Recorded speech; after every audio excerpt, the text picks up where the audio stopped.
Na hii ndiyo maana ya ulumbi kila pahala. Unasema nazungumza kitu gani, ndugu Mswahili hapo ulipo unanitazama wakati huu?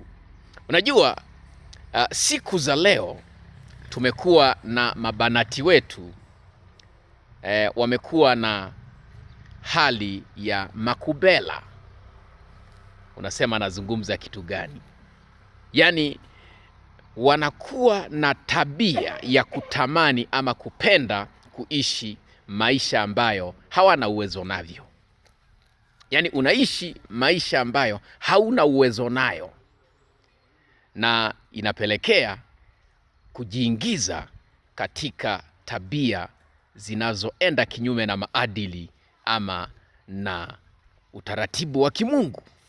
Sijui kama unanielewa ndugu Mswahili ninachomaanisha hapa. Yaani watu wamekuwa wakiishi maisha ya ukabela, jambo ambalo ni baya sana. Unaanza kutamani vitu ambavyo hauna kabisa uwezo navyo, huwezi ukavimiliki kwa wakati huu. Yamkini kuna wakati pia unatamani, kutamani ni vizuri, lakini kuna hatua na michakato ya kuendea. Kuna hatua na michakato ya kufikia kule unakokutamani. Sio abrakadabra, hapana. Kuna michakato.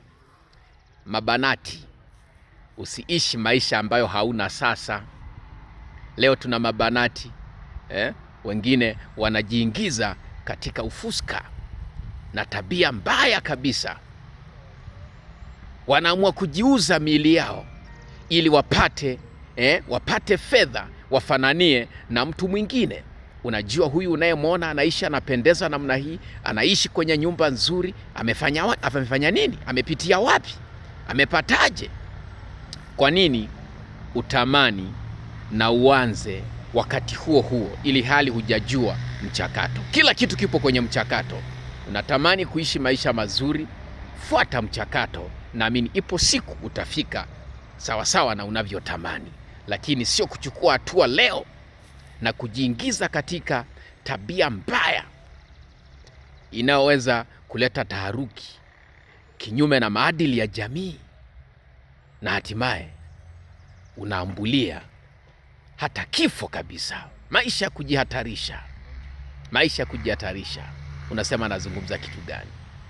Usiwe makubela.